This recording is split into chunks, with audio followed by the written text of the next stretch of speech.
गर्मी की तपिश के बीच अपनी धुन में रमी काशी जीवंत हो उठी है।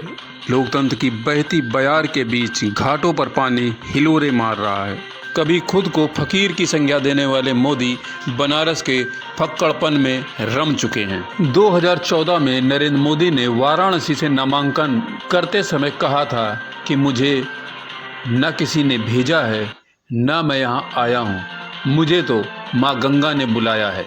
और जब यहाँ पर विकास की परियोजनाएं शुरू की तो कई अड़चनें आईं, लेकिन 2017 में जब भाजपा पूर्ण बहुमत के साथ यूपी में सत्ता में आई तो योगी आदित्यनाथ मुख्यमंत्री बने। फिर क्या था, विकास की गाड़ी काशी में सरपट दौड़ पड़ी। 10 सालों में काशी पर डबल इंजन की सरकार ने करीब 1 लाख करोड़ रुपए खर्च किए और काशी का स्वर्णिम कायाकल्प हो गया। मंगलवार को प्रधानमंत्री नरेंद्र मोदी ने अपने नामांकन के जरिए विपक्ष के सामने इसे पेश किया। दरअसल मोदी के नामांकन में देश के पूर्व, पश्चिम, उत्तर, दक्षिण सभी दिशाओं से नेता पहुंचे थे। राष्ट्रीय जनतांत्रिक गठबंधन यानी एनडीए के 26 प्रमुख नेता काशी में नामांकन के गवाह बने। इनमें 16 राष्ट्रीय अध्यक्ष थे। इसके अलावा भाजपा के राष्ट्रीय अध्यक्ष, गृह मंत्री और रक्षा मंत्री भी नामांकन समारोह का हिस्सा बने। काशी में विपक्ष को अपनी एकजुटता दिखाता एनडीए गठबंधन ने एक से एक भारत की विस्तृत तस्वीर दिखाई। यह ऐसा शक्ति प्रदर्शन रहा जिसकी शायद विपक्ष ने कल्पना तक नहीं की होगी। मोदी के नामांकन के दौरान जहां 4 केंद्रीय मंत्री अमित शाह, राजनाथ सिंह, हरदीप पुरी और रामदास अठावले शामिल रहे, वहीं 3 मुख्यमंत्री योगी आदित्यनाथ, महाराष्ट्र के सीएम एकनाथ शिंदे और मेघालय के मुख्यमंत्री कॉनराड संगमा शामिल रहे। मोदी के नामांकन के गवाह 16 राष्ट्रीय अध्यक्ष भी बने।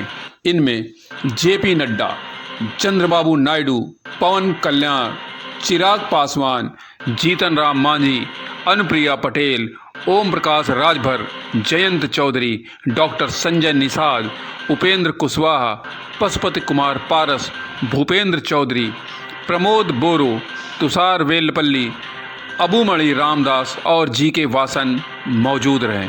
इसके अलावा अन्य प्रमुख नेताओं में देवनाथन यादव, प्रफुल्ल पटेल और अतुल बोरा मौजूद रहे। इनकी कुल संख्या 26 बनती है।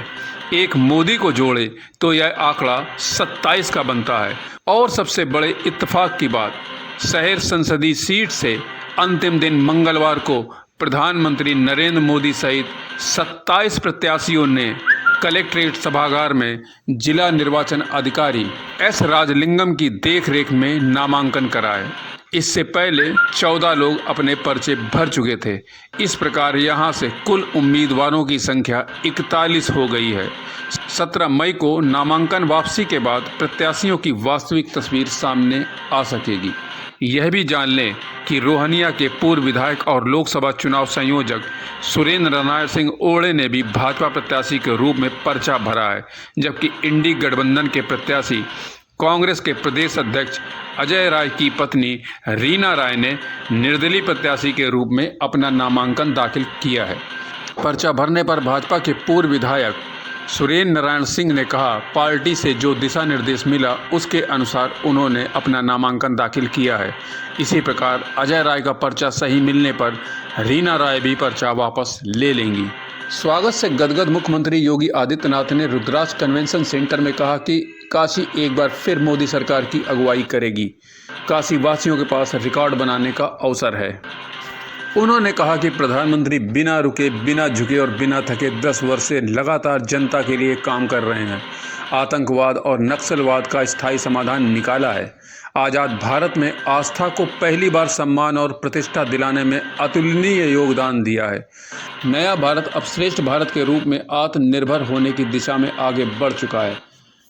अब 3 करोड़ की बात। नामांकन पत्र में मोदी जी ने अपने पास 3 करोड़ रुपए से अधिक की संपत्ति का जिक्र किया है, जिसका अधिकतर हिस्सा एफडी के रूप में है। चुनावी शपथ पत्र के अनुसार चल संपत्ति 3 करोड़ 2 लाख 6,889 रुपए की है। इसमें ज़्यादातर रकम स्टेट बैंक ऑफ इंडिया में एफडी के रूप में जमा है, जिसकी कुल कीमत 2,85,00,000 रुपए से अधिक है। अन्य संपत्तियों में 45 ग्राम वजन वाली 4 सोने की अंगूठियां शामिल हैं, जिनकी कीमत 2,67,000 रुपए है।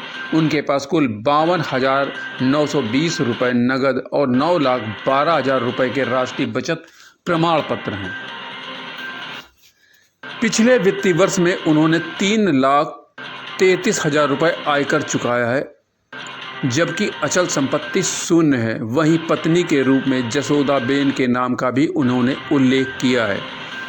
जहां तक शैक्षिक विवरण का सवाल है, तो दिए गए शैक्षिक विवरण के मुताबिक मोदी ने साल 1967 में एसएससी, 1978 में दिल्ली विश्वविद्यालय से बीए की डिग्री प्राप्त की है। इसके बाद गुजरात विश्वविद्यालय से 1983 में उन्होंने एमए किया है। और सबसे उल्लेखनीय बात, नरेंद्र मोदी जी के पास अपना खुद का कोई घर नहीं है और वह भारतवासियों के लिए प्रधानमंत्री आवास योजना चला रहे हैं। इस पर आपका क्या कहना है, हमें ज़रूर लिखें। भारत का सबसे बड़ा विचार, एक से एक भारत।